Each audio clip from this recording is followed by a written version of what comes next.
Maine's highest court was in session at Winthrop High School this morning. The justices heard oral arguments on 3 cases, including an appeal from a former Newport lawyer convicted of stealing from a former client. Dale Thistle of Quebec City was found guilty of theft by misappropriation for pocketing around $290,000 from a settlement he negotiated. Thistle's defense attorney, Rory McNamara, argues the state brought the prosecution too late. He says it needed to happen within 6 years to preserve trial evidence.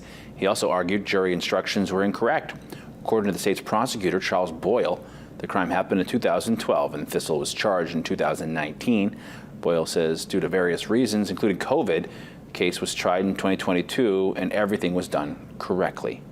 There are real concerns about not having the evidence that you need or the witnesses that you need to prove your innocence, and that's one of the things that happened here. One of the key witnesses, potentially the key witnesses, had passed away, so the defense wasn't able to call on that evidence and have that at trial as something that would have exonerated him. State contends that the trial court did everything correctly, did not make any errors, and the state put on sufficient evidence to secure the conviction that it did so convict.